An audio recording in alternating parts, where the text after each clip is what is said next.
Hej, jeg hedder Leroy Jeffrey Mortensen. Jeg bor i Helsingør, og jeg er under det, der hedder økonomisk værgemål fra Familieretshuset. Familieretshusets ledelse vil ikke kunne finde ud af, at juridisk ophævelse af økonomiske årsager, fordi de ikke forstår de udviklingshæmmede handicappede personer i det danske samfund. Det er desværre udfaldet ved, at de ikke forstår ens måde at håndtere det selvstændigt. De forstår heller ikke, hvis jeg ønsker at rejse til udlandet. De forstår ikke, hvis jeg ønsker at ophæve økonomisk kontrakten med min advokat og forsvarsadvokater og de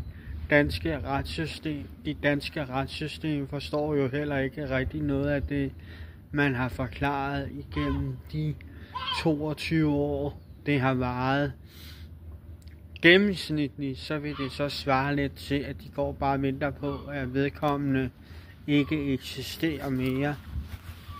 Både fysisk og psykisk, og observation eller tilsyn og kontrol.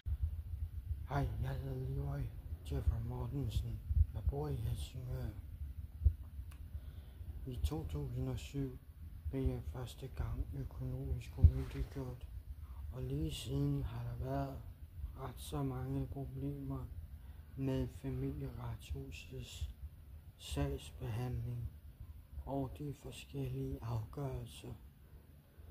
Ankestyrelsen, Civilstyrelsen, Justitsministeriet og de danske domstole i retssystemet og retspræsidenter her i regionen har et problem over for udviklingshæmmede handicappede personer i det danske samfund. De vil jo ikke kunne afgøre en sagsbehandlings.